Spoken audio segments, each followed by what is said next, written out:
Follow the money. Why do we say that? Well, humans respond to incentives. Coincidences do occur, but when an incentive points to a particular outcome, and that outcome in fact happens, then in my experience the explanation is never coincidence.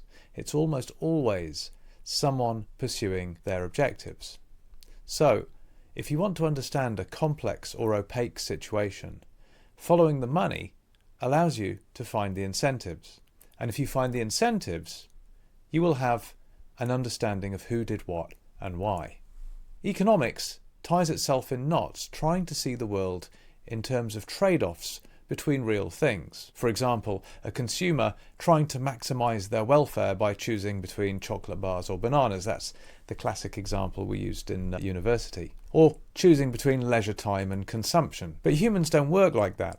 They aren't perfectly rational calculating machines trying to optimize their welfare function by choosing the precise combination of bananas and chocolate bars that will make them the happiest.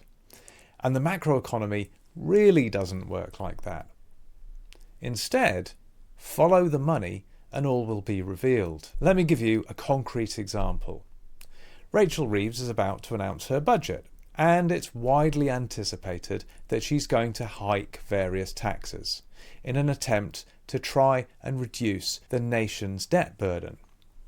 Well, the debt burden is defined as debt divided by GDP. So imagine that Rachel takes £1,000 off you and uses that to pay down the government's debt. Well, that reduces the top line of the debt to GDP ratio. So in theory, that brings it down. But let's follow what would have happened to that money if Rachel hadn't requisitioned it from you. Now, if you had an extra £1,000 in your pocket this year, you would most likely go out and spend it on goods and services. Given the rubbish weather we're having at the moment, maybe a holiday in the sun.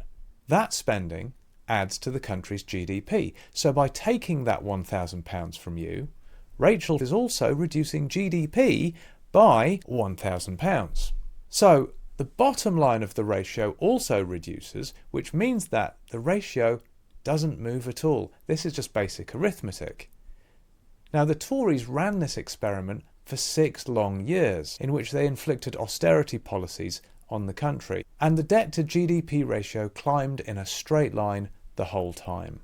So we can safely say that we've run this experiment and it does not work. You cannot reduce the debt burden by hiking taxes because you're sucking money out of the economy effectively. Now, this is counterintuitive, especially if you've studied economics at university, but that's only because academic economics doesn't think about money at all, and it is time that that changed. Economics is dead. Long live realonomics.